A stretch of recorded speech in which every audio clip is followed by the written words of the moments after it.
Buenas tardes. Energía Hoy les da la más cordial bienvenida al webinar Costos evitados por la CFE gracias a la adquisición de energías limpias, en donde se explicarán a detalle los ahorros financieros y palpables que la Comisión Federal de Electricidad logra al precisamente hacerse de energía renovable, además de los beneficios en torno a la cuestión medioambiental.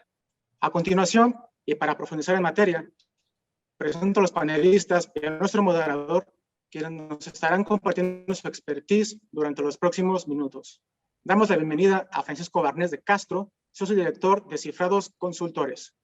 El doctor Barnés concluyó su licenciatura en Ingeniería Química en la Universidad Nacional Autónoma de México y obtuvo su maestría y doctorado en Ingeniería Química, también, en la Universidad de California en Berkeley. En la UNAM fue director de la Facultad de Química, secretario general y rector. En el servicio público ha ocupado los cargos de secretario técnico en la Comisión Petroquímica Mexicana y también fue presidente del Instituto Mexicano del Petróleo. Durante su estancia en la Secretaría de Energía, fue subsecretario de Políticas Energéticas y Desarrollo Tecnológico y subsecretario de Hidrocarburos. Además, fue comisionado en la Comisión Reguladora de Energía hasta 2014. Actualmente es socio director de Cifrados Consultores, firma especializada en energía y medio ambiente.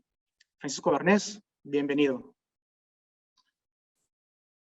También nos acompaña Francisco Javier Salazar, socio fundador de las consultoras Enix, Gadex y Trust Inteligencia e Entorno.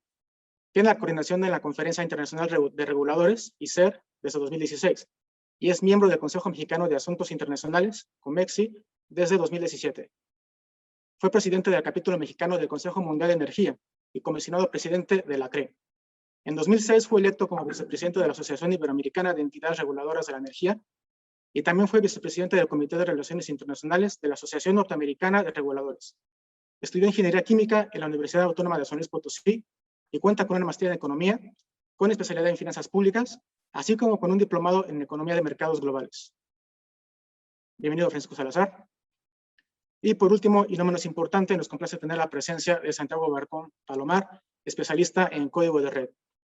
Santiago es ingeniero eléctrico por la Universidad Iberoamericana, con especialidad en sistemas de potencia. Cursó una maestría en administración en el ITCM Campus Ciudad de México. Asimismo, es coautor del libro Calidad de la Energía, publicado por McGraw Hill. Hoy se desempeña como director general de las empresas PAOR y PQ Barcón. Santiago, bienvenido. Antes de comenzar con el webinar, solicitamos a los asistentes identificarse con su nombre y apellido. Además, les recordamos que la transmisión se estará pasando simultáneamente en las redes sociales de Energía Hoy, propiamente en Facebook Live. También les recordamos que la ronda de preguntas y respuestas tendrá lugar una vez que concluyan las ponencias, por lo que les sugerimos a la audiencia compartir sus preguntas en el área de comentarios de esta plataforma, de la plataforma Zoom, indicando su nombre, la empresa donde colaboran y, de ser posible, dirigir sus preguntas a alguno de los panelistas. Finalmente, instamos a quienes aún no cuentan con su registro a este webinar a hacerlo mediante la guía que se estará compartiendo en la sección de comentarios de esta plataforma. Les recordamos que les enviaremos oportunamente los materiales que aquí se estarán presentando. Además, las preguntas que no alcancen a ser respondidas durante el webinar por falta de tiempo, también se estarán enviando a los correos electrónicos con los que se registraron al webinar.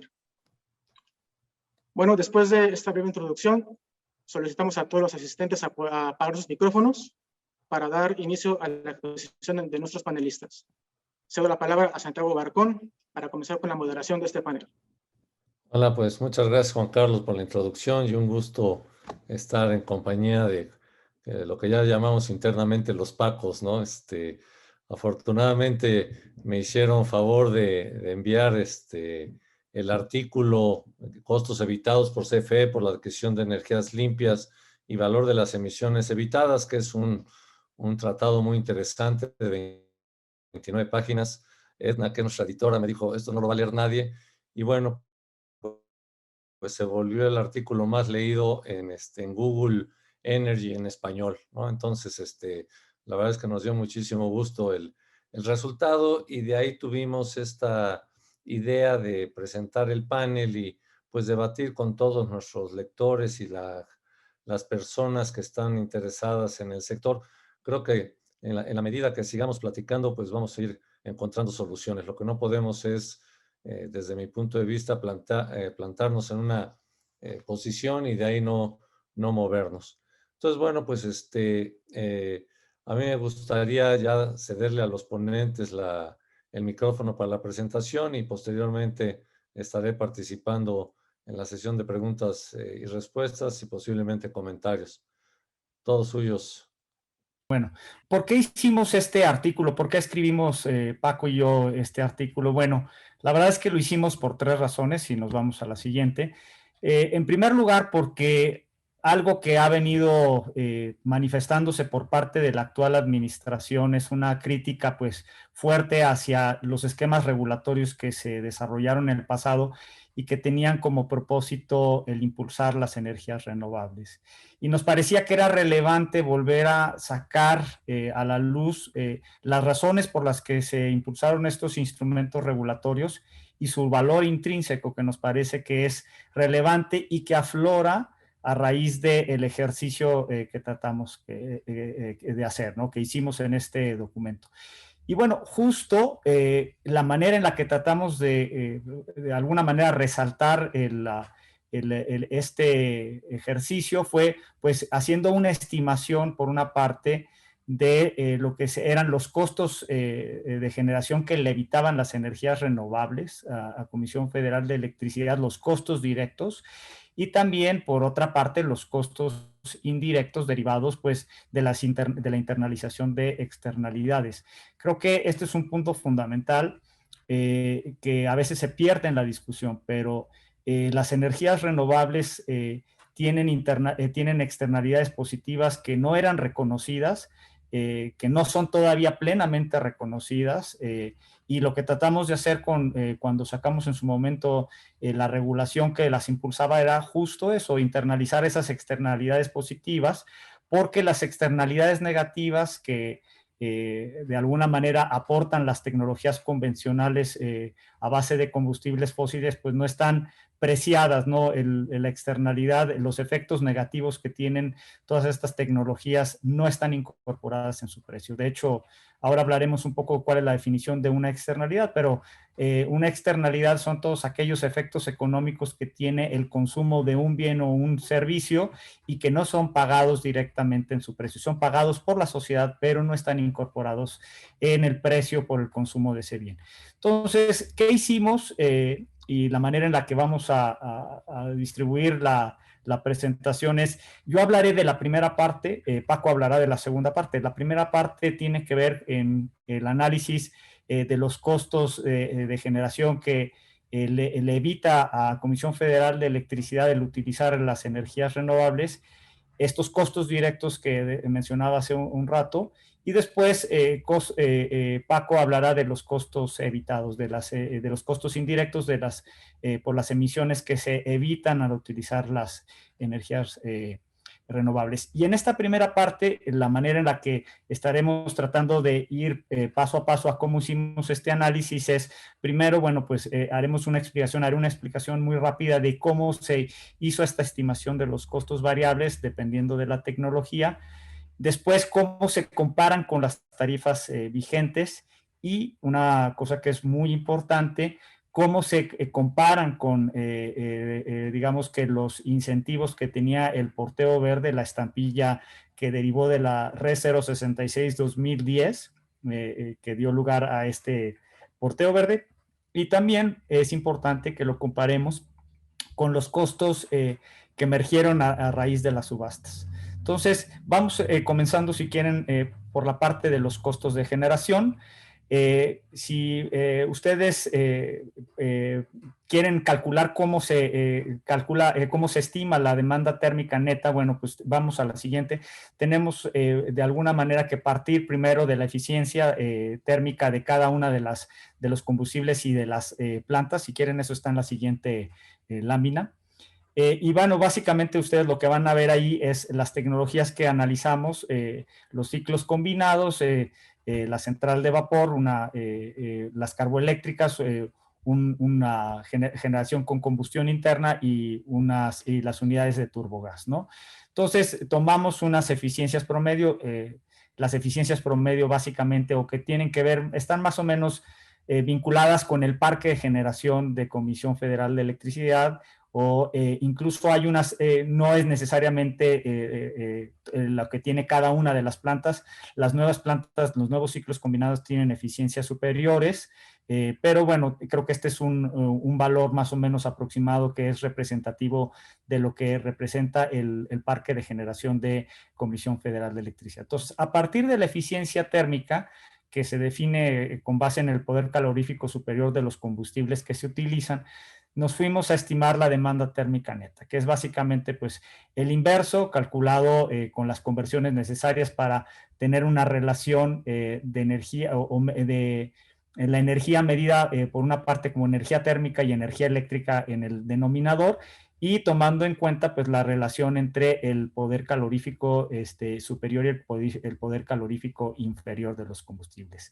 Entonces, con base en esto, para cada uno de los combustibles y cada una de las tecnologías, pues tenemos lo que es la demanda térmica neta, que es la cantidad de combustible que se requiere en términos caloríficos para por ejemplo, cuántos gigajoules se requieren de energía térmica para producir un megawatt hora de energía eléctrica, dependiendo del combustible y dependiendo de la tecnología.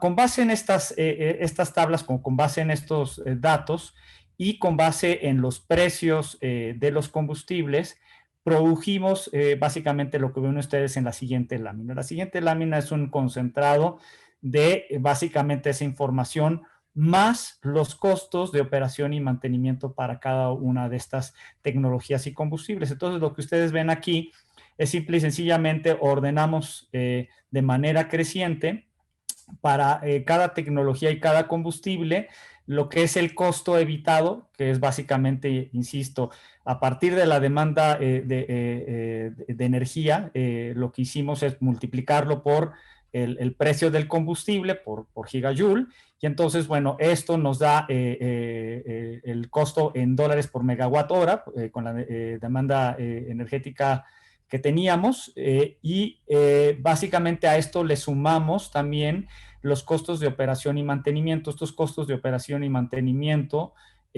básicamente tienen como fuente el SENACE para casi todas las tecnologías registradas. En algunos casos tuvimos que recurrir a otras fuentes de información. Por ejemplo, la Comisión Reguladora de Colombia nos aportó alguna parte de esta información. Pero bueno, realmente el costo de operación y mantenimiento no pinta en comparación con el costo del combustible. Entonces, ustedes lo que tienen aquí es una una gráfica en donde se ordenan de manera creciente los costos variables, insisto, para lo que ustedes ven ahí es la tecnología, por ejemplo, ciclo combinado, y después lo que viene en paréntesis es digamos que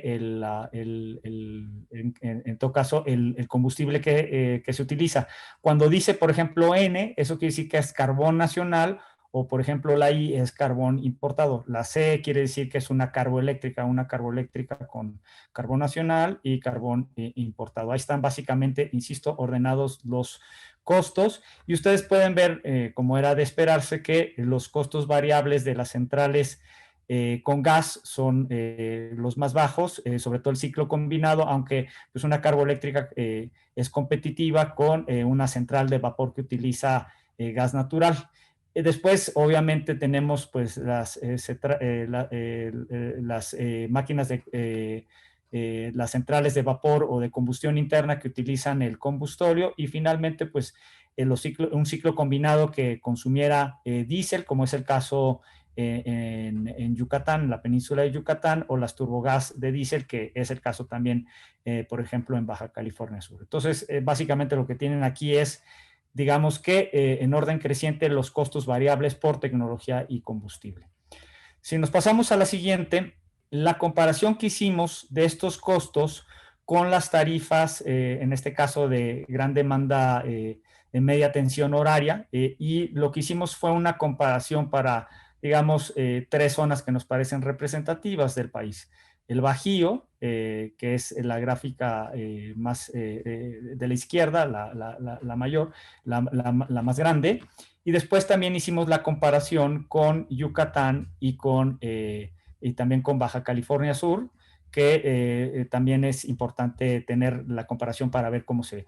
En el caso del Bajío, no pusimos las plantas de diésel, y sí las pusimos en el caso de Baja California Sur y Yucatán, porque pues ahí es donde fundamentalmente se utilizan. Entonces, digamos que otra vez aquí tenemos estos costos variables y los comparamos con las tarifas, y ustedes pueden ver ahí en las tarifas que están en horario punta, en horario intermedio y en horario base. Entonces, obviamente, pues el más bajo es el de base, el de intermedio es un poco más alto, y la línea continua es la tarifa en hora punta, ¿no? Entonces, ustedes lo que pueden ver es que, por ejemplo, en el caso del Bajío, la tarifa intermedia y no recupera necesariamente todos los costos. Cuando se opera con combustóleo, no se recuperan todos los costos de operación, y en el caso de las tarifas de punta, obviamente tampoco se recuperan. Entonces tenemos ahí, perdón,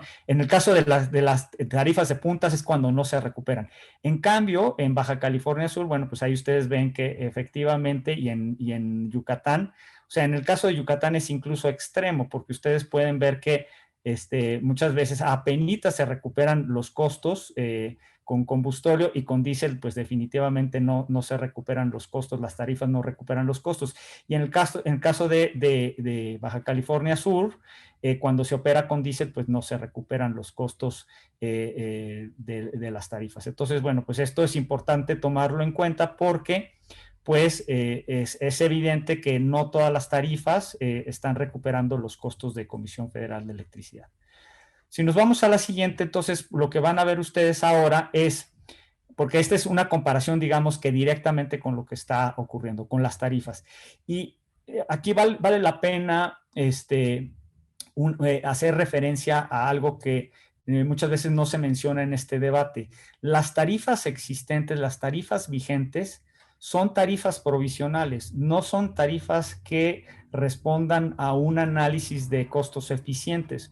Son tarifas que originalmente estaban diseñadas para solamente tener vigencia hasta el 2018. En principio, la CRE estaba obligada en 2018 a sacar tarifas definitivas tanto de suministro básico como de transmisión y distribución. La CRE no ha expedido estas nuevas tarifas. Estas tarifas con las que actualmente se hacen los análisis, o con las que estamos haciendo la comparación, son tarifas que solamente proceden de un análisis básicamente contable, pero no es un análisis de eficiencia, y por lo tanto son tarifas que en principio pues están digamos, sobreestimadas. Deberían de ser más bajas porque no responden a un análisis de costos eficientes, ¿no? Esto es importante mencionarlo porque, bueno, pues estas comparaciones de alguna manera incluso deberían de ser más duras todavía con unas tarifas eficientes. O sea, con tarifas eficientes, pues no se recuperarían muchos de los costos de Comisión Federal de Electricidad. Pero bueno, son las que están vigentes y son las que sirven para efectos de comparación. Ahora, ¿qué es importante? Bueno, pues también hacer esta comparación con lo que se hizo con las tarifas que resultaron del porteo verde. Lo que les quería comentar aquí es que el porteo verde fue uno de los instrumentos regulatorios que se desarrollaron durante la década anterior, y bueno, este porteo verde era uno de varios instrumentos como fueron en su momento también el Banco de Energía, y que era un elemento fundamental para poder de alguna manera eliminar las barreras de entrada que había a las energías limpias. Y la manera en la que se diseñó el porteo verde básicamente tenía 2 o 3 consideraciones detrás. En primer lugar, este porteo verde estaba relacionado con 2 elementos que en su momento se utilizaba, más bien con un elemento que se utilizaba en la metodología original de porteo, que era el cargo mínimo. El cargo mínimo era el cargo que aseguraba que Comisión Federal de Electricidad recuperara todos los costos. Entonces, el porteo verde de alguna manera garantizaba que estaba cubierto siempre el cargo mínimo. Y el segundo elemento que es importante tomar en cuenta para la lógica en la que en su momento se determinó el porteo verde es que había un estudio en ese momento que se estaba llevando a cabo por parte de la CRE, en donde se analizaron los costos marginales de largo plazo de tanto de transmisión y distribución. Entonces, estos costos marginales de largo plazo fueron otro elemento que se consideró para determinar el nivel de este porteo. Y otra consideración adicional que se tomó en cuenta es que a final del día, la inversión que venía desarrollándose en transmisión y sobre todo transmisión y distribución, básicamente la estaban desarrollando los privados. Ustedes recordarán incluso, por ejemplo, la temporada abierta que se desarrolló en Oaxaca, pues a final del día pues, fue desarrollada por los privados, fue pagada por los privados, y todos los refuerzos que se le pedían a los privados, pues era infraestructura que se donaba y que se dona actualmente todavía a Comisión Federal de Electricidad, y esta la estaban pagando los privados. La verdad es que en los últimos años, desafortunadamente, no ha habido un crecimiento importante en transmisión, y los refuerzos a la red básicamente se han hecho gracias a las aportaciones y a los requisitos que hace el SENACE, que le impone a los desarrolladores privados. Entonces, en ese contexto, pues básicamente por lo que se estaba pagando era por activos que ya estaban plenamente depreciados, estaba cubierto, se estaba cubriendo los gastos de operación y mantenimiento, y por lo tanto no había ninguna pérdida para Comisión Federal de Electricidad. Y el porteo verde fue el verdadero detonador de los proyectos de energía limpia, porque el otro problema que tenía la metodología convencional, probablemente algunos de los que están aquí lo conocen, es que si bien tenía una lógica económica interesante y era básicamente estimular la generación donde hacía falta, donde la demanda no era satisfecha con generación relativamente cercana, y en ese sentido las tarifas de porteo original lo que hacían era cuando uno iba en contraflujo, es decir, cuando se generaba cerca de la demanda, pues la tarifa era menor. Cuando uno iba con la corriente, cuando uno iba en el sentido mismo de la corriente, es decir, no estaba ayudando a descongestionar las redes, pues se pagaba más. Entonces, ese era un incentivo que tenía mucho sentido desde el punto de vista económico, pero que no funcionaba para las plantas con energías renovables. ¿Por qué? Pues porque las energías renovables pues se tenían que ubicar donde se encontraran las fuentes en calidad suficiente como para que lo hicieran eficiente. Entonces, bueno, ustedes pueden ver que es a raíz, el porteo verde se aprobó en abril de 2010 y es a partir de entonces que se empiezan a desarrollar los proyectos renovables. Entonces fue el gran detonador de los proyectos renovables. Si quieren, vámonos a la siguiente.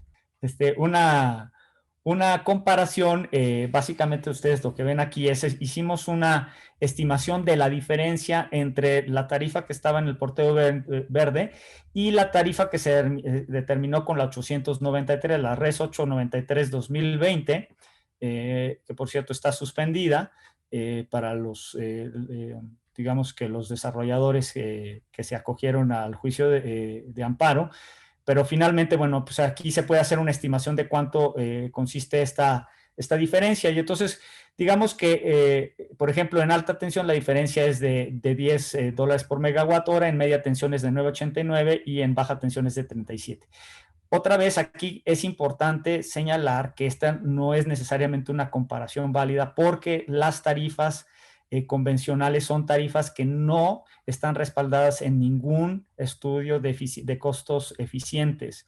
Y esto, desafortunadamente, está pendiente, todavía no se ha hecho por parte de la CRE y es importante que se haga. Las tarifas al día de hoy son tarifas bastante elevadas, insisto, porque pues, no contemplan todavía un ajuste por eficiencia. Y, sin embargo, bueno, insisto, las utilizamos y digamos que como esta tarifa aplica sumándose los niveles de tensión que se utilizan, digamos que el mayor, en términos de volumen, el mayor, digamos que el principal uso de la tarifa es la suma tanto del porteo en alta como en de media, que digamos que da pues estos 20.7, que es la suma de la diferencia entre alta tensión y media tensión. Digamos que es donde se encuentra el grueso de los usuarios de este esquema regulatorio. Comparen ustedes y comparen esto con, digamos, que los CELS, porque es importante decir que las energías renovables legadas en este esquema en el que se buscaba internalizar, solamente tienen un mecanismo de internalización, que era este porteo verde. Insisto, muy incompleto, solamente le faltaba todavía internalizar todas las, digamos que más bien del lado de las energías fósiles, pues no están totalmente internalizados todos los costos. Pero bueno, este fue el incentivo que se puso, y compárenlo ustedes con el incentivo que existe el día de hoy, que son los certificados de energía limpia, pues no es muy diferente básicamente de lo que cuesta o costó los CELS en el mercado, básicamente. Entonces, digamos que son esquemas regulatorios más o menos equivalentes en valor, lo cual pues da la tranquilidad que son instrumentos pues que están en un orden de magnitud equivalente.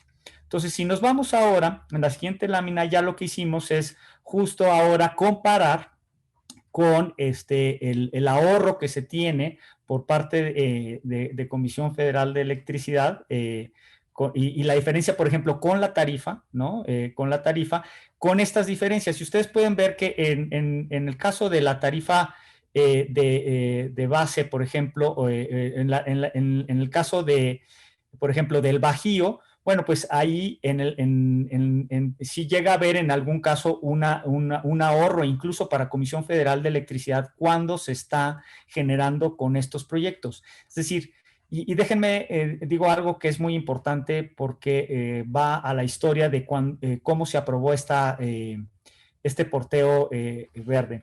En la discusión que hubo, digamos que en su momento la Secretaría de Hacienda preguntaba si no había algún tipo digamos, de afectación a Comisión Federal de Electricidad.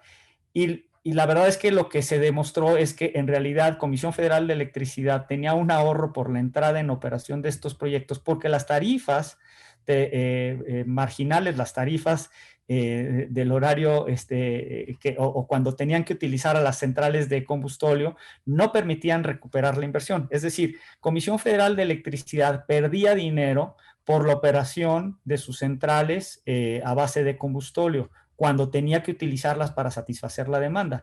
En cambio, cuando esta demanda era satisfecha por proyectos renovables y por proyectos privados, en realidad incluso Comisión Federal de Electricidad estaba teniendo un ahorro considerable. Y es básicamente lo que estamos viendo aquí en varios de los casos.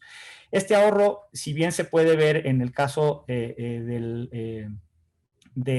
¿cómo se llama?, de Bajío, es sumamente evidente, pues en Baja California Sur y en Yucatán. En Baja California Sur y en Yucatán, a la Comisión Federal de Electricidad le representaría un ahorro considerable el que los proyectos legados siguieran operando. ¿Por qué? Pues porque simple y sencillamente el que estos proyectos operen le evita tener pérdidas cuantiosas por el lado de la operación de sus centrales.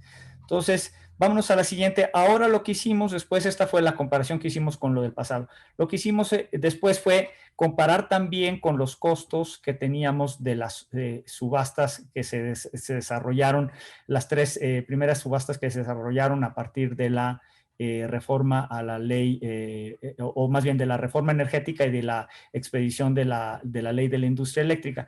Aquí ustedes pueden darse cuenta que la última subasta representa los costos variables más bajos que hay y por lo tanto pues representa un ahorro para Comisión Federal de Electricidad. Es decir, cada que hay una planta que está operando en promedio de subasta, le representa ahorros a Comisión Federal de Electricidad.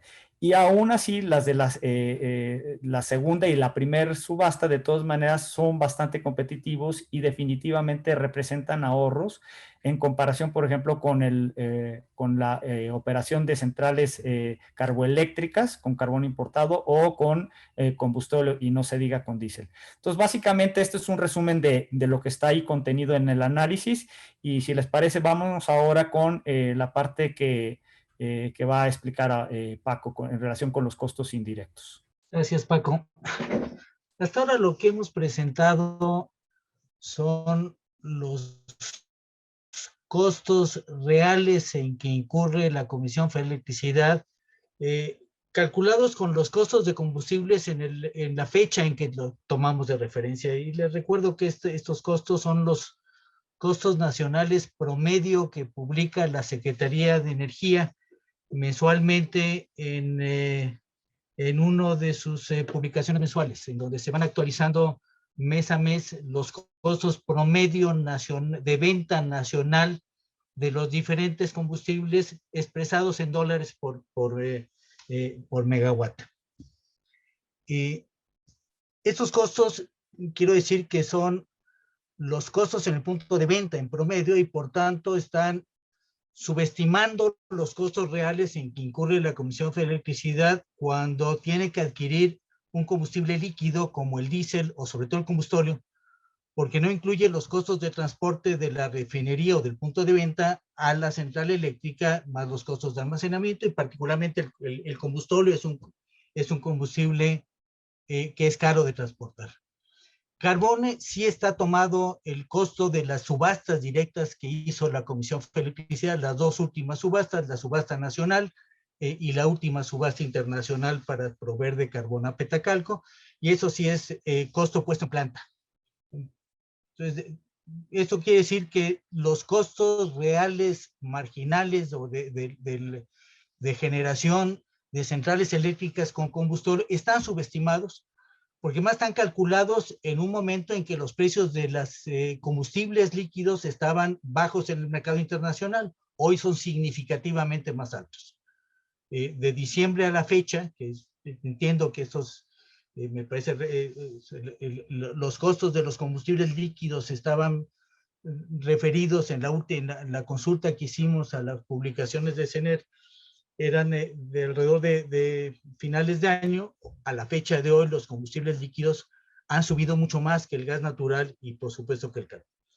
Entonces, solamente para decir que estamos subestimando los costos y por tanto los ahorros marginales para la Comisión Federal de Electricidad cuando se le evita tener que generar un megawatt hora con una central eléctrica de baja eficiencia térmica y con alto costo en el combustible, como son las centrales que operan con combustóleo y peor todavía las que operan con diésel.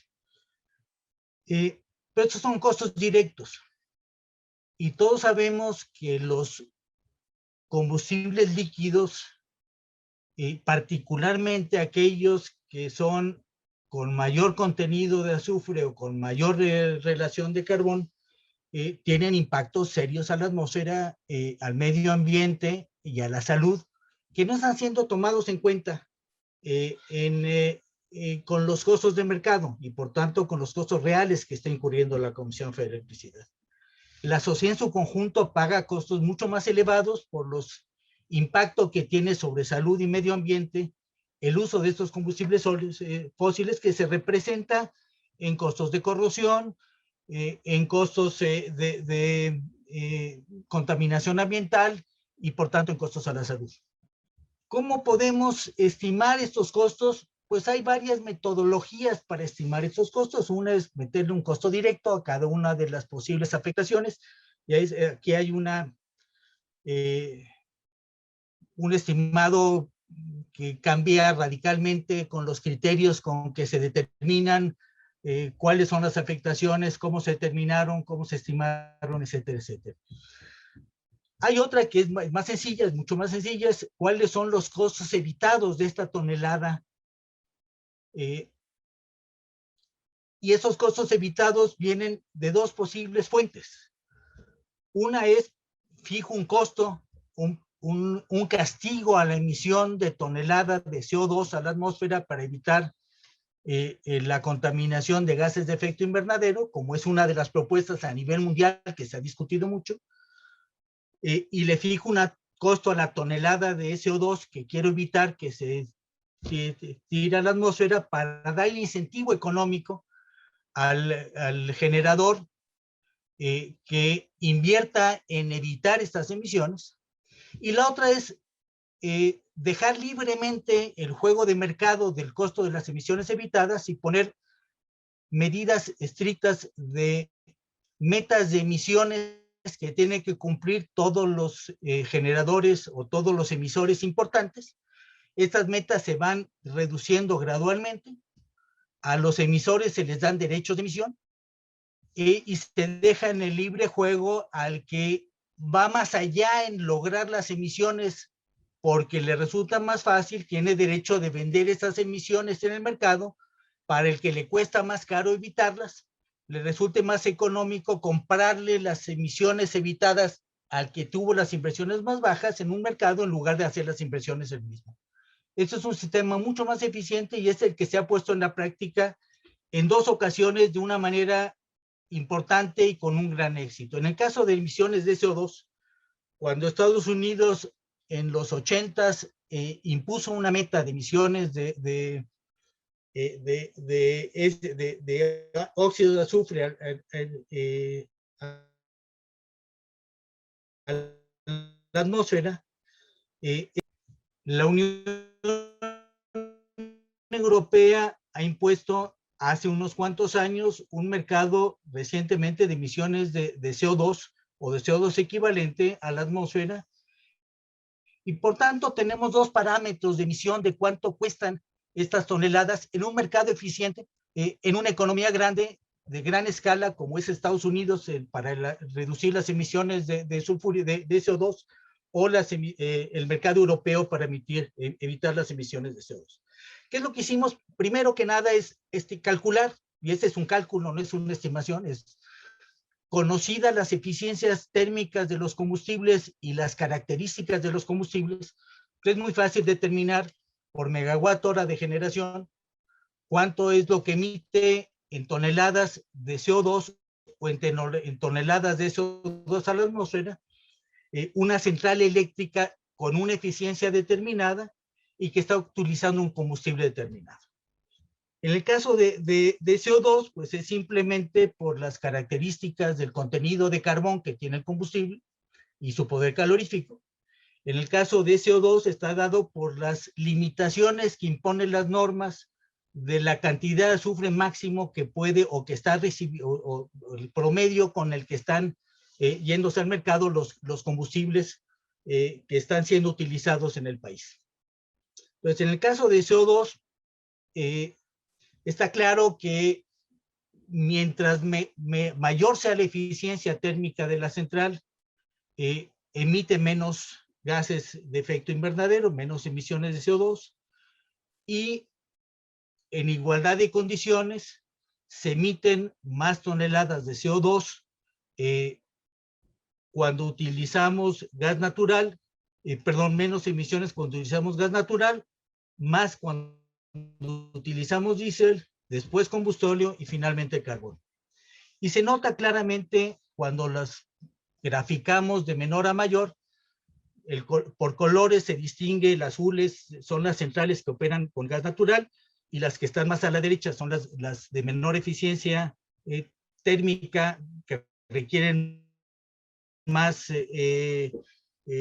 mayor poder calorífico para generar el mismo megawatt hora. Las naranjas son las que operan con diésel, las amarillas son las que operan con combustóleo y la negra es la que opera con carbón. En el caso de CO2, pues el gas natural y el diésel, por norma en este país, tienen un contenido muy bajo de azufre, no están exentas de tener azufre, porque no podemos limpiar los combustibles, ni el gas natural, ni el diésel totalmente de azufre, pero lo reducimos de una manera muy significativa, de manera que las emisiones a la atmósfera de óxido de azufre, cuando los utilizamos en una central eléctrica, son sumamente bajas. No así el caso de la producción con carbón, porque por norma de compra de la CFE, no se admite, no compra carbón que tenga un contenido de azufre mayor de 1%. Y prácticamente tanto el carbón de la zona norte del país nacional que está comprando la CFE como el importado están muy cerca de esta norma, están alrededor de 1% de contenido de azufre, ligeramente abajo. Y el combustóleo, en cambio, en este país, cuando viene del residual de la refinación de un petróleo, que de naturaleza el petróleo mexicano es uno de los petróleos del mundo que tiene mayor contenido de azufre.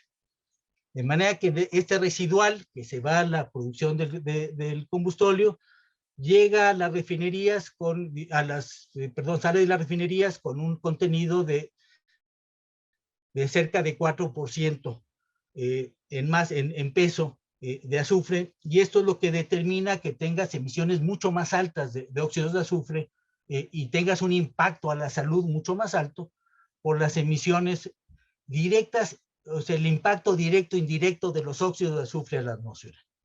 Directo porque los óxidos de azufre en la atmósfera, en unos cuantos decenas o centenas de kilómetros en territorio nacional, se convierten en ácido sulfúrico.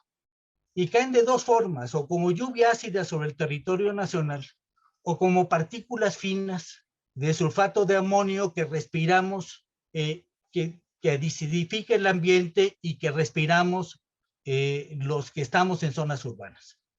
Hoy en día, el impacto que hemos resentido en la Ciudad de México, una ciudad que estaba, hoy en día el tráfico se está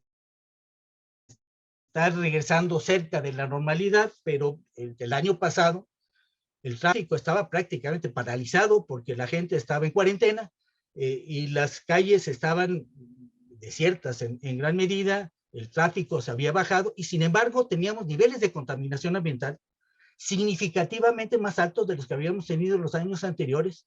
Similares hemos tenido, o peores todavía, a los que tuvimos cuando, antes de tomar las medidas drásticas que se tomaron en este país para evitar la contaminación ambiental de la quema de combustibles.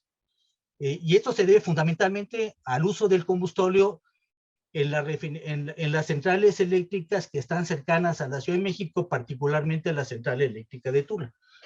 Entonces, ese impacto ambiental lo sufrimos los habitantes y lo resiente el medio ambiente. El daño que hace la lluvia ácida en lagos y en tierras de cultivo y en bosques está perfectamente documentado, y esto es lo que llevó a Europa y Estados Unidos a tomar medidas muy drásticas en la época de los 70s y 80s del siglo pasado para reducir las emisiones de CO2 a la atmósfera. Esto es lo que ha llevado a los países del mundo, incluyendo México, a decretar la prohibición de utilizar el combustóleo de alto contenido de azufre en medio de los océanos. Esto es, las naciones del mundo consideran el daño al medio ambiente que se hace con un combustóleo de alto contenido de azufre en medio del océano, y por tanto se nos cierran los mercados de exportación del combustóleo, y hoy ese combustóleo que no tiene salida y que no podemos procesar en las refinerías para convertirlo en coque de petróleo, porque no hemos hecho las inversiones oportunamente de conversión de 3 de las 6 refinerías para eliminar o reducir el uso de combustóleo, y estamos utilizando en sus refinerías el petróleo mexicano, que es alto contenido de azufre, pues tenemos que utilizar ese combustóleo en algún lado y lo estamos utilizando en nuestras centrales térmicas con un impacto a la salud y al medio ambiente considerable. ¿Cuáles son las que están? ¿Cuál es el impacto? Pues evidentemente las centrales de vapor de combustóleo, que son las que están de menor eficiencia, que están utilizando un combustóleo con alto contenido de azufre y que dañan la salud y el medio ambiente. ¿Cuánto puede valer esto? Tomamos como referencia estos dos mercados a los que me referí. En Estados Unidos, como les digo, la discusión se empezó a llevar a cabo en la época de los 80.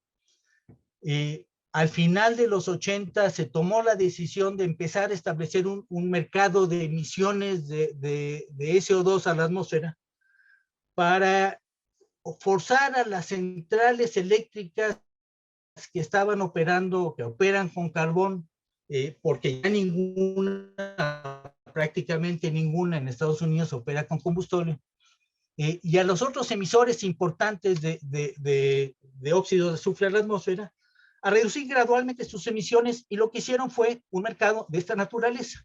Se fijó una meta nacional que iba reduciendo gradualmente, y es el techo de emisiones autorizadas.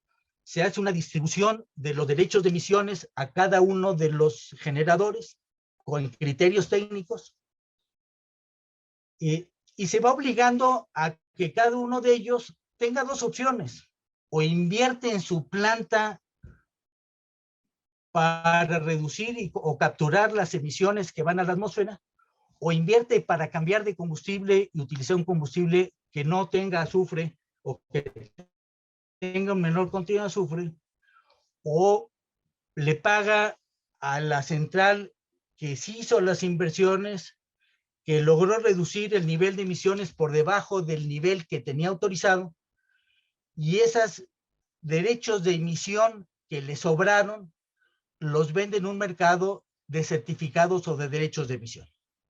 Y estos derechos de emisión toman un valor en el mercado dependiendo de la oferta y la demanda, y esto garantiza, o por lo menos induce, a que el conjunto de las centrales emisoras de un determinado zona de control hagan el mínimo de inversiones que se requieren para lograr la meta, pero no necesariamente que todos tengan que bajarla en la misma proporción, sino al que le resulta más barato va más lejos, al que le resulta más caro compra derechos de emisión.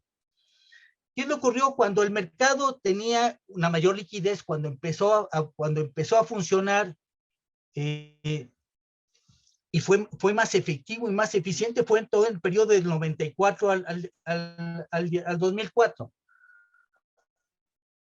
Y como ven, tuvo un precio, la tonelada de emisión de CO2 a la atmósfera bastante estable, de orden de $150 la tonelada evitada, o el derecho de emitir una tonelada de CO2 a la atmósfera.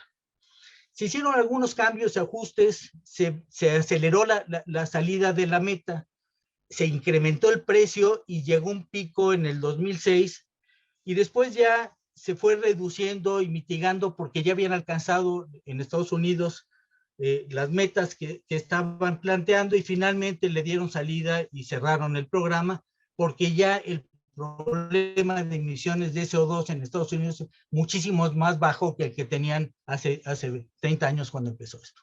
Entonces tomamos como referencia, como proxy, a la tonelada evitada de CO2, estos $150 de la década de 2004, de la época de 2004, que era el costo que tenía el valor de la tonelada de emisión, como un valor, con ese valor actualizado a precios de hoy, a dólares de hoy, como un proxy de lo que hoy tendríamos que pagar en un mercado de emisiones de CO2 restringido, para poder para tener derecho de emitir una tonelada de CO2 a la atmósfera y tener un valor de referencia para estimar de una manera, yo diría que desde el punto de vista económico,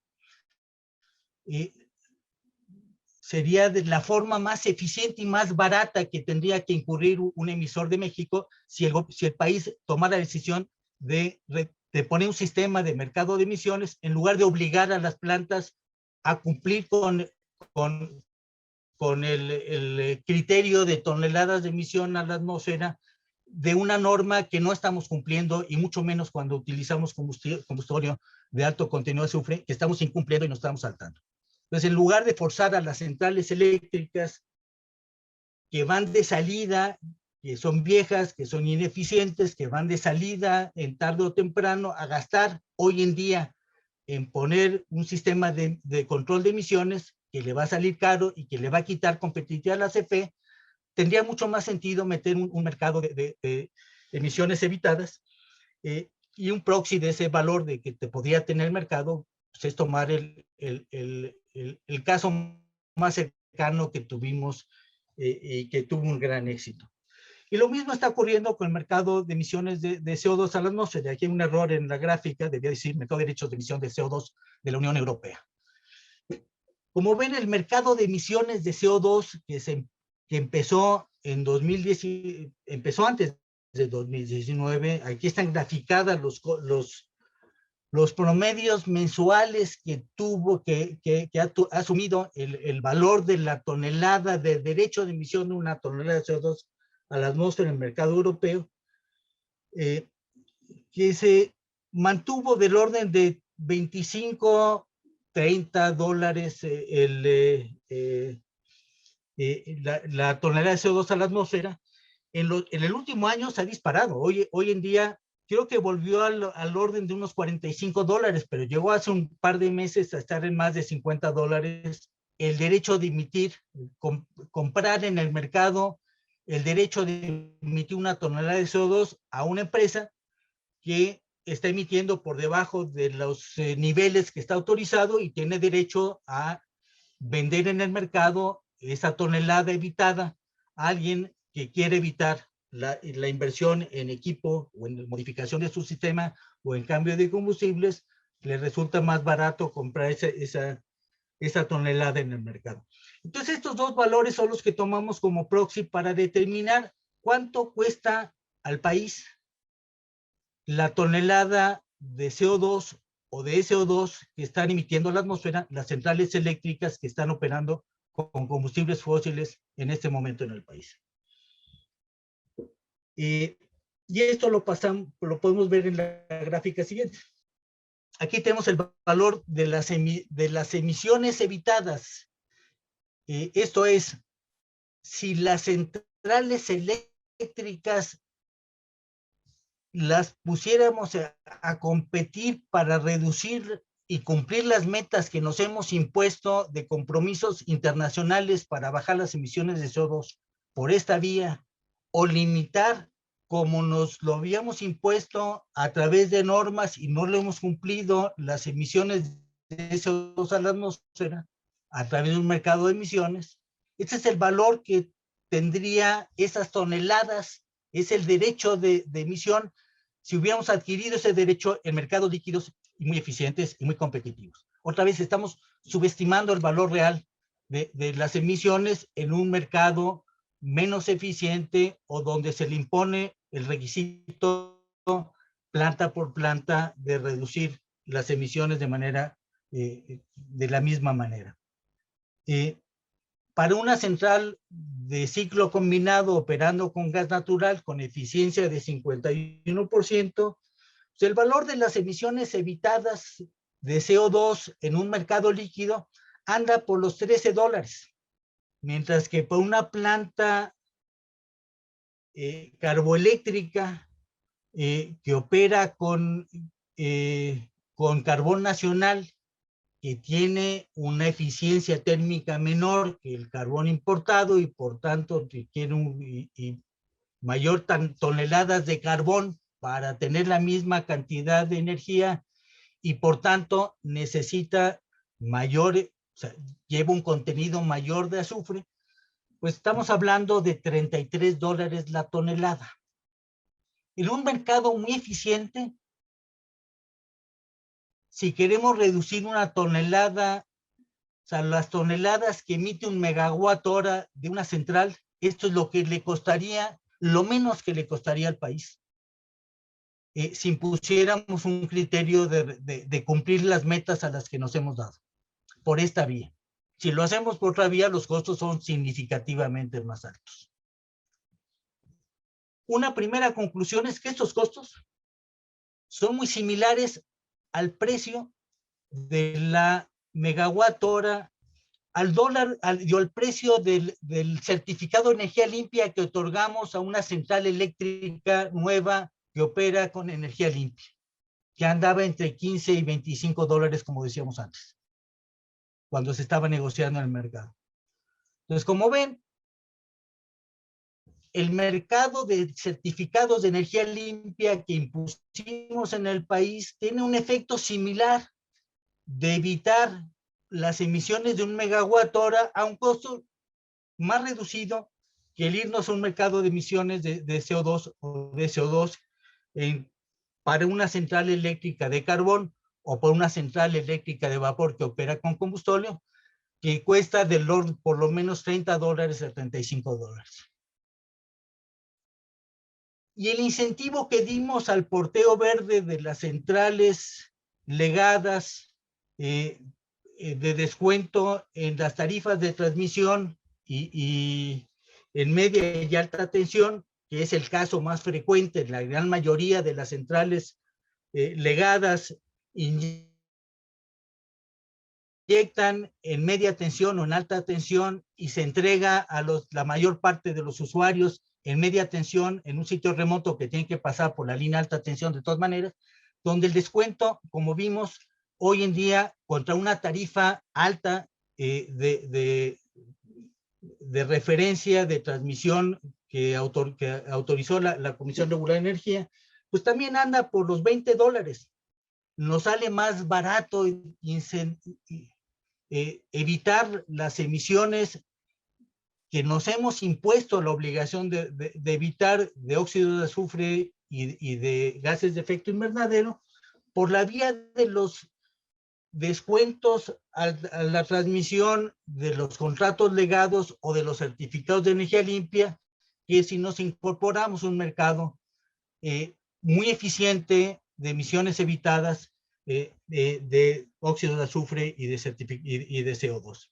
Entonces, esta es la primera reflexión que están haciendo la mayor parte de los países avanzados del mundo en la planeación de política pública y planeación estratégica de mediano y largo plazo para reducir emisiones, es incorporar directamente a sus costos fijos o totales o variables los costos evitados de energía o los costos que tendría el evitar las emisiones que tiene el combustible que estamos utilizando. De manera de tener de una manera mucho más coherente, objetiva, los criterios para tomar decisiones de dónde poner los huevos de la canasta, cuáles medidas adoptamos de política pública para reducir las emisiones y cuáles son las medidas que ponemos para hacer inversiones hoy de corto plazo y cuáles son las que ponemos de mediano plazo para lograr alcanzar las metas correspondientes. Entonces, esto es un mecanismo muy transparente, muy eficaz, que alinea a toda la sociedad con información objetiva para tomar una decisión de hacia dónde nos movemos, para tomar decisiones de inversión y para tomar decisiones de política pública. Las empresas para decidir en un mediano plazo, este es el valor que va a tener mis costos variables totales cuando haya, o variables que voy a tener que incurrir cuando tenga que, una de dos, o invertir para evitar las emisiones o comprar derechos de emisión. Y ahora se ve mucho más claro el valor que tiene para la Comisión Federal de Electricidad, por ejemplo, las centrales que fueron incorporadas de energías limpias a través de las subastas, que son las verdes contra los costos variables equivalentes que tienen combustible, costos variables de operación y mantenimiento y costos que tendría el derecho de emisión del SO2 y del CO2 que me genera el combustible que estoy utilizando en la central. Los verdes son costos totales. Es el costo total que pago al generador por megawatt hora y solamente se lo pago cuando el sol o el viento están disponibles. Inyectó un megawatt hora a la red. Si no lo inyecta, no le pago un centavo. Me comprometo a pagarle los $20.6 en la tercera subasta o los $47.8 en promedio en la primera subasta a las centrales intermitentes solamente cuando inyectan a la red. Y evito el tener que utilizar una central térmica que tiene un costo marginal que es significativamente más alto en todos los casos. Una vez que incorporamos los costos no explícitos que tiene para la sociedad las emisiones de gases de efecto invernadero y sobre todo las emisiones de CO2. Y aquí no estamos tomando en cuenta ni partículas finas ni óxido de nitrógeno, que no teníamos un referente de mercados que nos permitiera ponderar cuál es el valor de estas emisiones adicionales.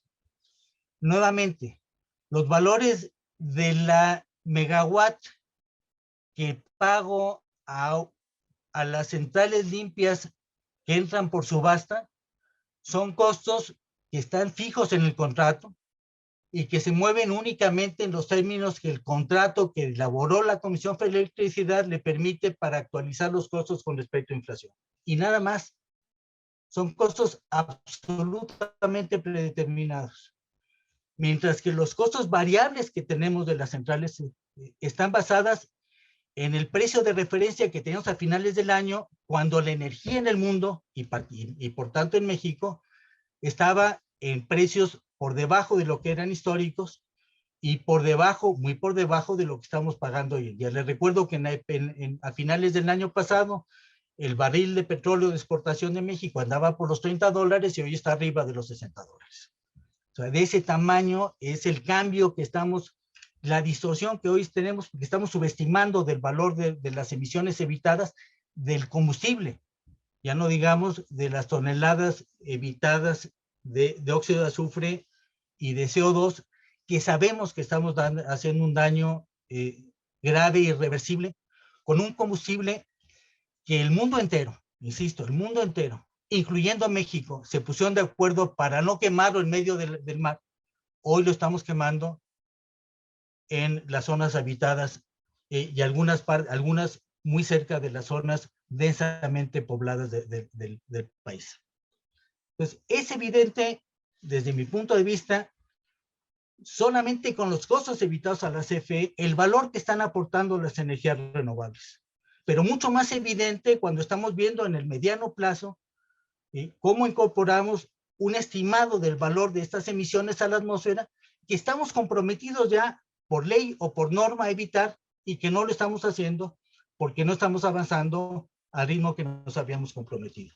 Y este es el mismo ejercicio que hicimos de cuál es el costo equivalente evitado contra el subsidio de porteo. Y evidentemente ahora sí el subsidio, el supuesto subsidio de porteo, el descuento, porque no es subsidio. Y otra vez vale la pena insistir en este punto. Subsidio es cuando vendemos por encima, por debajo de los costos. Cuando discutimos con Hacienda y con la CFE el valor de la tarifa de porteo, se tomaron en cuenta, como decía Paco Salazar, tres cosas. Uno, que le estamos evitando costos por tener que despachar con combustóleo en un momento en que la mayor parte de nuestras centrales eléctricas operaban con combustóleo.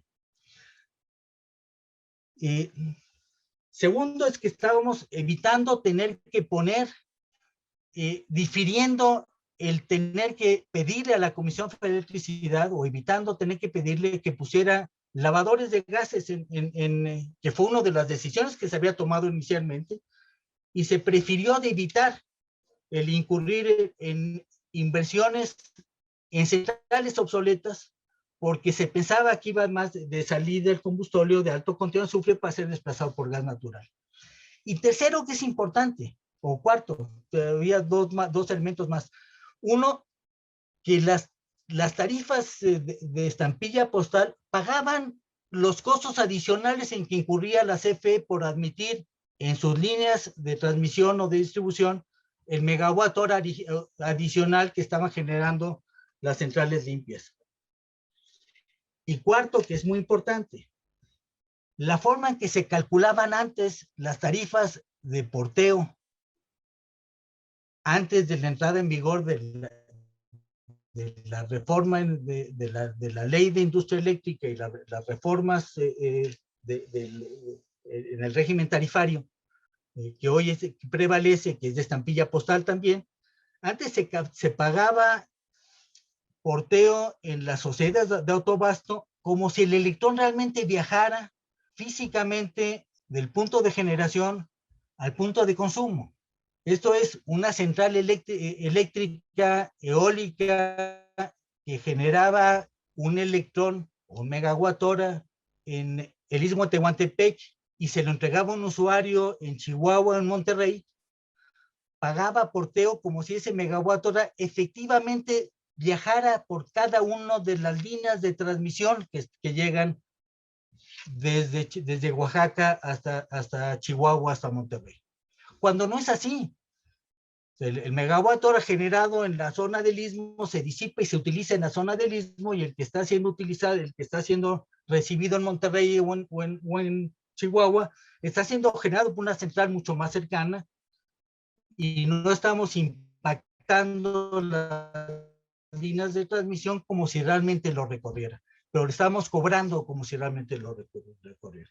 Estamos dando un incentivo que no es insisto, no es un subsidio, estamos evitando un pago excesivo, pero sobre todo estamos evitando incurrir un costo a la CFE por evitar el tener que despachar con combustible.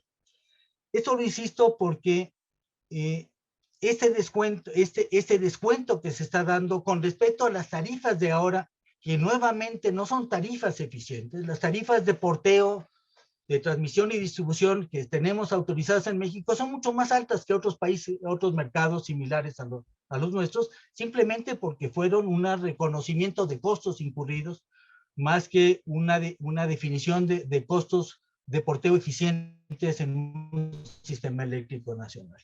Y aún así, con este criterio de costos variables equivalentes de generación, aún en la zona centro del país, pues es evidente que cuando se evita el despacho de una central que opera con combustible, que opera con carbón, tiene un alto impacto y un alto valor el evitar, el generar con energía limpia, aunque le demos un descuento al porteo o le demos un certificado de energía limpia.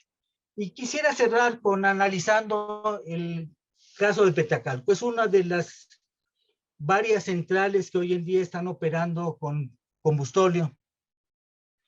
El combustóleo nacional de alto contenido de azufre, que no podemos colocar en su total en los mercados de exportación. La mayor parte de nuestros mercados en la costa del Pacífico se han cerrado. Una, porque los países como la India, que eran los grandes consumidores, dejaron de utilizar combustóleo en sus centrales eléctricas y hoy utilizan centrales de energía limpia o gas natural. Y también porque el mercado más importante que nos queda un mercado marítimo de transporte de combustible marítimo que se cerró a partir de enero del año pasado. ¿Cuál nos queda? Rematar una parte del combustóleo, el que están dispuestos a aceptar, las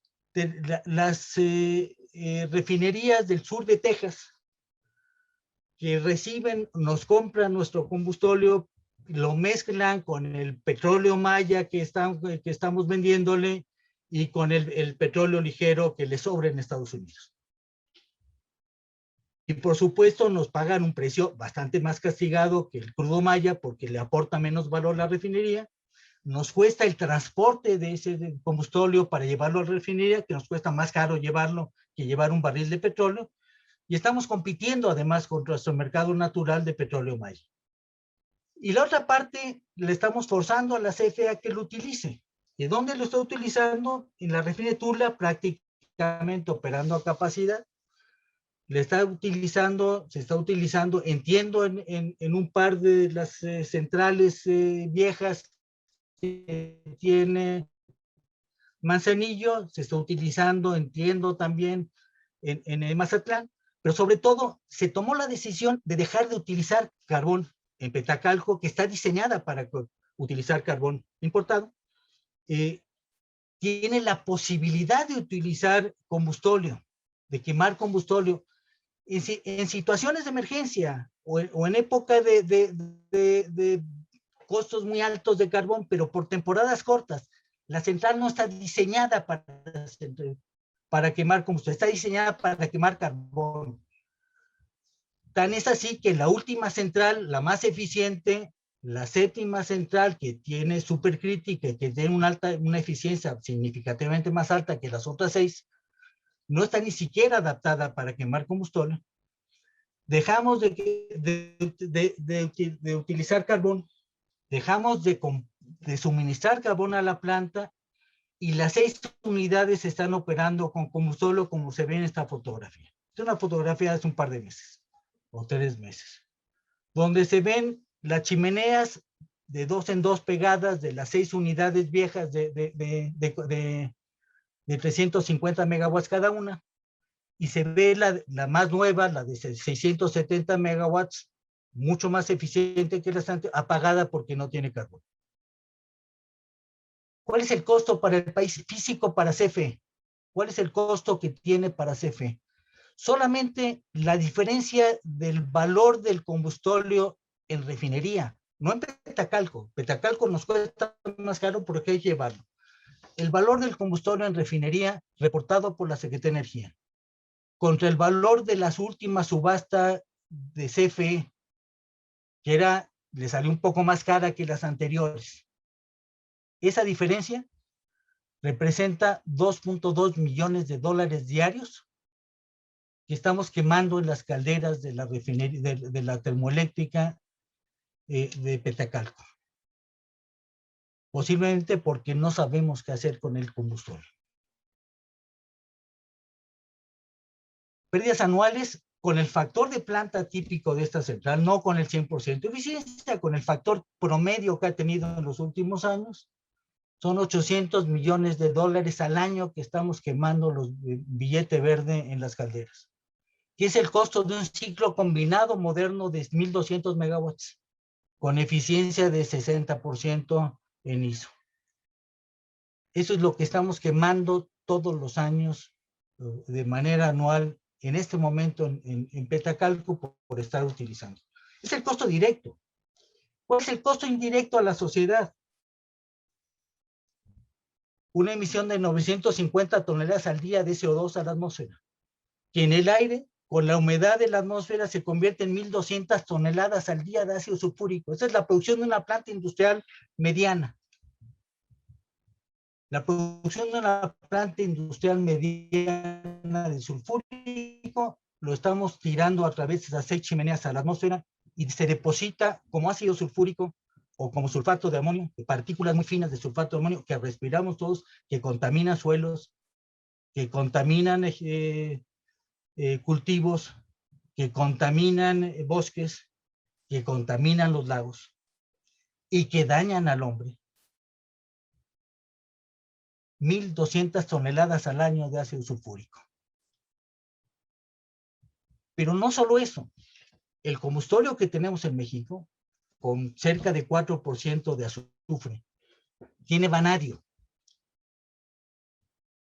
El vanadio en el quemador se vaporiza, se convierte en pentóxido de vanadio y se deposita en las primeras paredes medianamente frías que encuentran dentro de la propia planta, en las superficies de intercambio de calor para recuperar el calor de los gases de combustión. Se deposita ahí a una temperatura en la que actúa como catalizador precisamente para favorecer la oxidación del SO2 a SO3 y con la humedad que lleva los gases de combustión, convertirlo en ácido sulfúrico.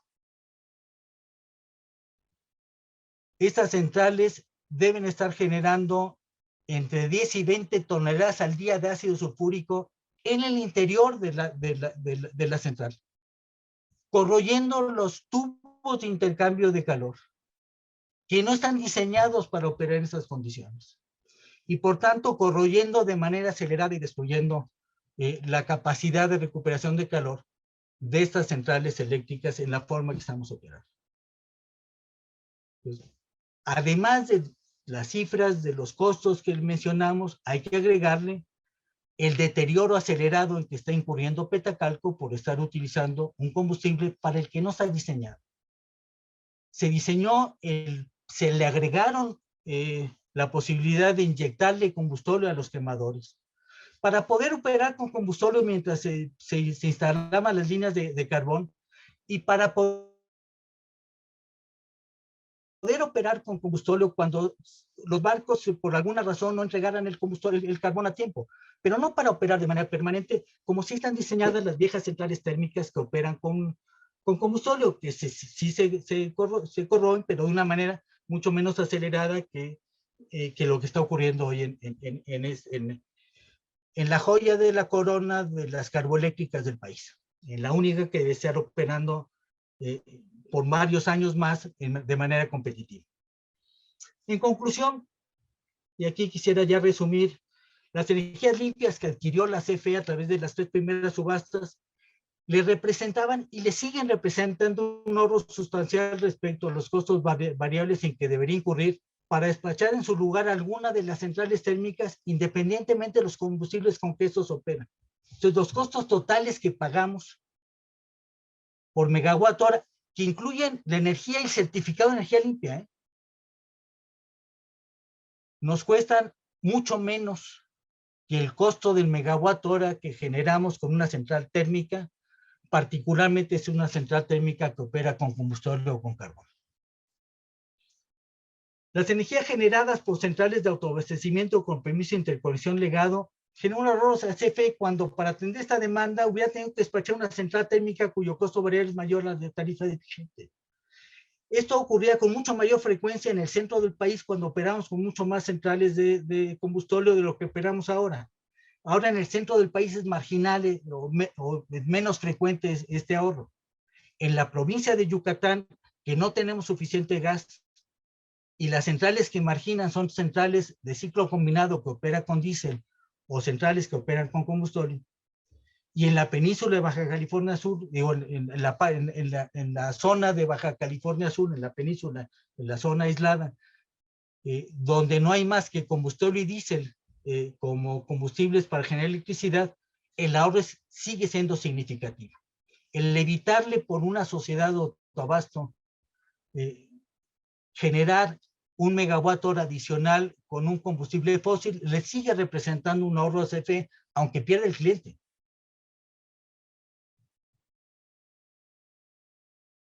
Otra vez,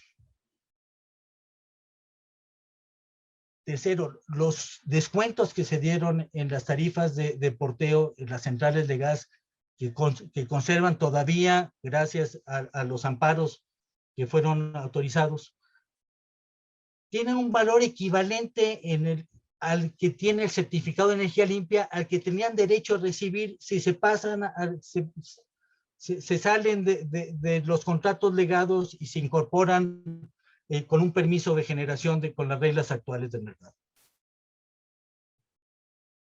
Y por último, los cargos de porteo son similares o incluso menores a los que tendría que pagar la CFE si tuviera que adquirir derechos de emisión en los mercados más eficientes de SO2 o de CO2 del mercado americano cuando existió o del mercado europeo, o incurrir en costos mucho mayores si efectivamente tomara las decisiones de invertir en la planta para modificar el combustible o para capturar las emisiones y cumplir con las normas o con las metas nacionales que nos hemos impuesto de energías limpias en el país. Con esto, yo creo que terminando la presentación y espero que tengamos tiempo para algunas preguntas. Pues muchas gracias, Francisco. Tenemos aquí varias preguntas en el chat. Obviamente, pues no nos va a dar tiempo de contestar todas. Voy a empezar con la que llegó primero, de Alejandra Cruz. ¿Cuáles son las consecuencias de que las centrales generadoras de la CFE ahora también puedan emitir CELS, certificados de energía limpia? Pues mira, si quieres yo contesto eso, Paco, nos vamos una y una, ¿te parece? Parece. Bueno, en realidad, si no se modifica el requerimiento de certificados, y a ver, voy un paso más atrás. ¿Cómo se calculan los requerimientos de certificados de energías limpias, de los CELS? Se calculan como la diferencia entre lo que se tiene de energía limpia generada y lo que se tiene que alcanzar. Esa diferencia, ese es lo que constituye los requerimientos de certificados de energía limpia. Si tú en este momento le das certificados a todos los que ya estaban acá y no modificas el requerimiento para que sea por el total, lo que haces es que destruyes el valor de los certificados de energía eléctrica porque causas una sobreoferta y tumbas el precio de los mismos, pero además ya no puedes cumplir con la meta. Entonces, lo que tendrías que hacer, si quieres hacer eso, entonces tendrías que hacer un recálculo de los requerimientos. Los requerimientos no tendrían que ser por la diferencia, tendrían que ser por el total, por el mismo total de lo que necesitamos de energías limpias. O, por decir una cosa, si es, por ejemplo, para el 2024, que ya no lo vamos a cumplir, 35%, pues el requerimiento de certificados de energía limpia tendría que ser de la 35% para 2024. Ese es el problema. Si tú no haces el ajuste, tumbas el mecanismo, lo destrozas en precio y además pues no tienes cómo cumplir con la meta que estás buscando lograr. Pero más de todo tendrías que ser consistente en los criterios de otorgamiento para no incurrir en una distorsión y además en afectar los derechos de terceros. O sea, se vale dar certificados de energía limpia por toda la vida a todas las centrales limpias del país, independientemente de quién es el propietario, o solamente se los da a las nuevas o a los incrementos de capacidades existentes a todos los generadores públicos o privados. Lo que es una inconsistencia es que a los privados solamente les da certificados de energía limpia por 20 años a las plantas nuevas, mientras que a las plantas de CFE les otorga certificados toda la vida útil de la planta y a las plantas viejas. Entonces, una de dos. Mientras la ley o la Constitución no te autoriza a tratar de manera diferente a un generador privado, a un generador público, tienes que aplicarle los mismos criterios a unos y a otros. O todos coludos o todos rabones. Y si no, claramente estás sujeto a que le otorguen un amparo a la empresa, a un privado que le estás dando le estás privando del mismo beneficio bajo un criterio diferente solamente por quién es el propietario de la central. Perfecto. No por las características de la central o las características de la ciudad, simplemente a las plantas de CFE sí se los dan, a las plantas viejas de los privados limpias no se los dan. A las nuevas se los da por 20 años, a las viejas se los da toda la vida. De acuerdo. Bueno, hay otra pregunta relacionada con la intermitencia, ¿no? Por otra parte, al atardecer, la disminución súbita de la fotovoltaica es soportado por todo el pool de plantas eléctricas y con la aleatoriedad del mismo. Y esto pues viene relacionado con pues, los bajos factores de planta que tienen pues, las energías intermitentes, que son, bueno, 25, 30, dependiendo pues, de la época del año y de la situación climática. Entonces, ahí hay un respaldo por parte de Comisión Federal de Electricidad, ¿no? Que pues las plantas están funcionando cuando la fotovoltaica o la eólica no está despachando. ¿Qué comentario tendrían sobre esto? Hay dos comentarios. En primer lugar, a las eólicas y a las solares no les reconoces capacidad. Sí. No les pagas la capacidad. Sus costos, que son fundamentalmente costos fijos, son costos de inversión más la utilidad del inversionista, se lo pagas como costo variable cuando generas. A la central eléctrica y le pagas el costo variable que está marginando en ese momento o el que tienes en el contrato. A la central eléctrica que sí le está respaldando, tiene derecho a cobrar capacidad en el mercado de capacidad. Para poder nominar una central o para poder participar como usuario en el mercado directamente o a través de un suministrador, para poder pedir que te entreguen tantos megawatts hora el próximo día, tienes que haber contratado la capacidad equivalente ex ante para poder nominar. Si no, no tienes derecho a nominar. Son las reglas de este mercado. Y por tanto, le tuviste que pagar a algún jugador, a CFE o a un tercero, por esa capacidad que tienes en el contrato que te da derecho a nominar X megawatts hora en el mercado. Y por tanto, CFE sí está recibiendo un pago por esa capacidad a través del pago de contratación de capacidad ex ante o del ajuste de cuentas a final del año si te quedaste corto. Tenías capacidad contratada, pero no estaba disponible en el mercado y por tanto no te la reconocen y tienes que salir a comprar los megawatts que te faltaron. Pero no solo eso, sino si efectivamente, y como es cierto, tienes que tener centrales térmicas de reserva rodante, caliente, en operación, para poder responder a estas variaciones. El SENACE está obligado a sacar de mérito a las centrales que necesita poner para respaldar el sistema. Esa capacidad que tiene que tener disponible para poder responder y eso lo tiene que anticipar el SENACE. A esas centrales que sacas de mérito, le pagas el 100% de sus costos, no el costo variable marginal por la energía, le pagas el costo real de su energía y le pagas el costo real de sus cargos fijos.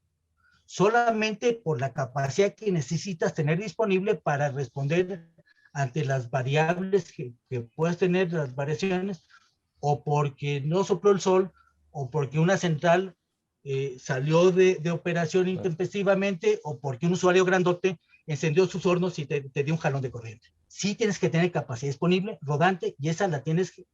Las reglas del juego establecen que cuando tengo que sacar de orden de mérito energía que no sería competitiva ponerla en un mercado de costos marginales, pero que necesito para poder responder, a esa central le pago sus costos totales, no solamente los costos marginales.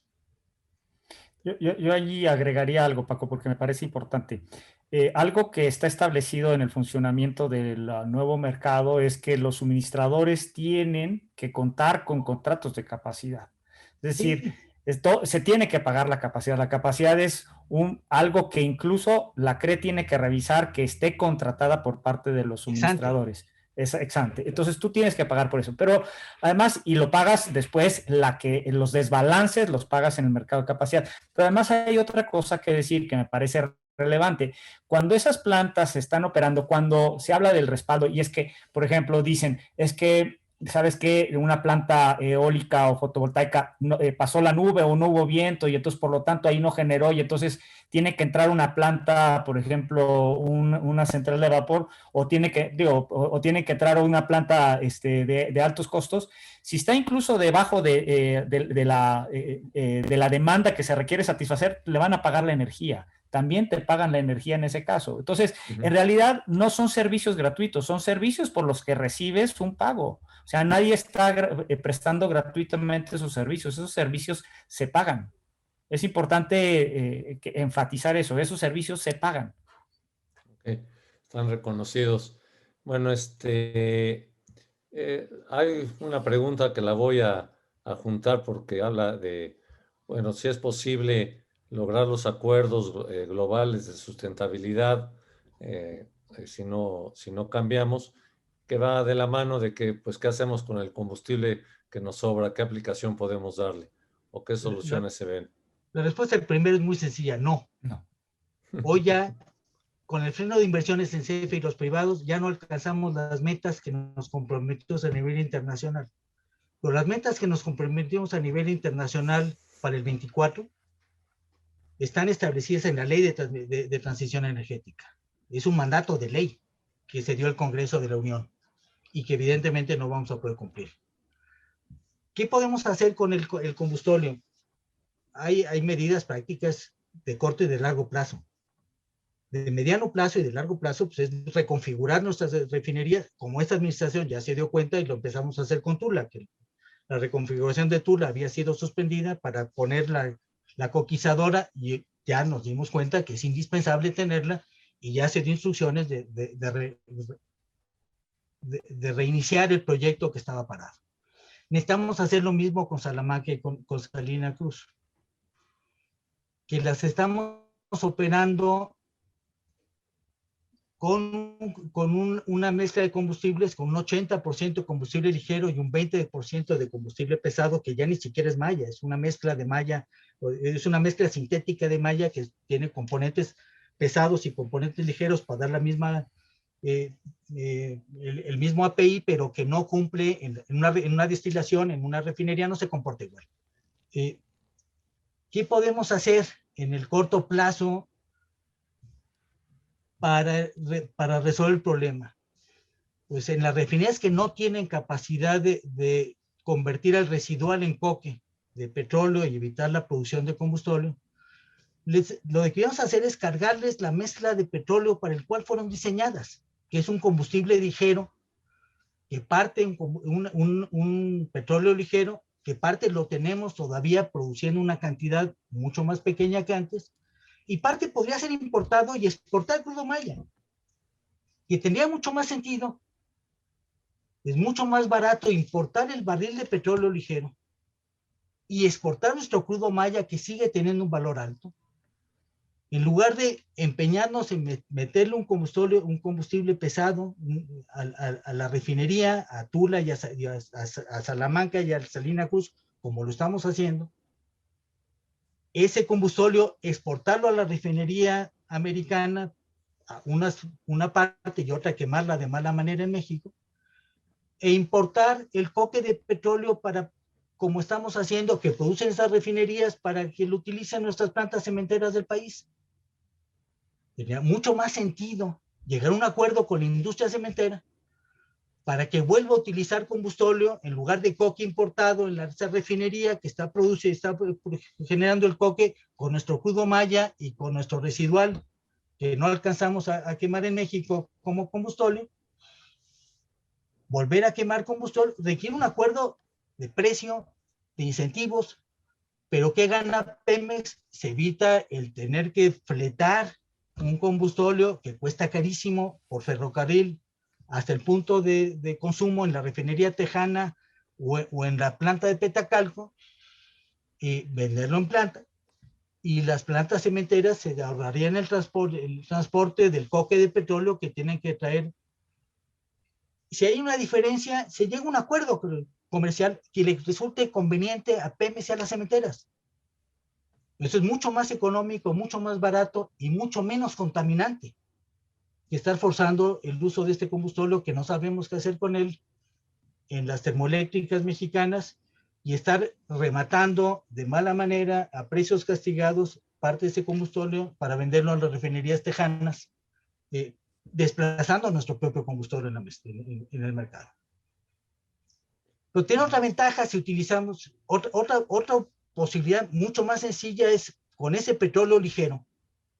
Nuestras refinerías producen mucho más gasolina por barril, mucho menos combustóleo por barril. Tenemos menos excedentes de combustóleo y ese excedente de combustóleo es de bajo contenido de azufre, porque el petróleo importado, ligero, lo podemos comprar de bajo contenido de azufre. Y por tanto, si tenemos que exportarlo, tiene mercado. Y si tenemos que quemarlo en México, tiene mucho menos impacto ambiental que si seguimos quemando en la atmósfera, en Tula o en Petacalco, un combustóleo que ya ni siquiera los mexicanos autorizan quemarlo en alta mar. Entonces hay soluciones. Lo que se requiere es el pragmatismo de que no se pierde soberanía por exportar más crudo maya e importar crudo ligero de Estados Unidos o de Ecuador, porque refinerías del norte perfectamente podríamos importar crudo ligero de Ecuador, que hoy en día tiene que pasar por el canal de Panamá para competir con el crudo ligero americano en las refinerías del sur de Texas. A Ecuador salía ganando vendiéndonos su petróleo ligero en Salina Cruz, y nosotros tendríamos una refinería que, además de todo, tendría márgenes positivos mucho mayores y sería rentable en lugar de tener márgenes negativos y perder dinero cada vez que procesamos un barril de petróleo pesado, una refinería que no fue diseñada para eso. Perfecto. Bueno, estamos ya un poco excedidos de tiempo. Y bueno, pues creo que ya nos pasamos 50%, que creo que no es solamente un poco, ¿no? Paco Salazar nos había pedido terminar a las 8, pero pues no dijo si de la mañana o de la noche. Entonces, pues no me queda más que pedirles a todos, agradecerles a todos ustedes su presencia, ¿no? Las preguntas las vamos a responder, se las vamos a hacer llegar. Tuvimos un problema técnico en la transmisión en las redes sociales. Afortunadamente está grabado, pero vamos a repetirlo aprovechando el que ya tenemos la grabación. Y bueno, pues sin más les envío un fuerte abrazo y les agradezco mucho, y a Juan Carlos el que nos haya dado la bienvenida. Y pues estamos en contacto hasta la próxima. Que yo Muchas creo que gracias. esto va a dar para más. Muchas gracias, Santiago, por invitarme. Gracias, Santiago. Gracias. Bueno, un abrazo. Chao.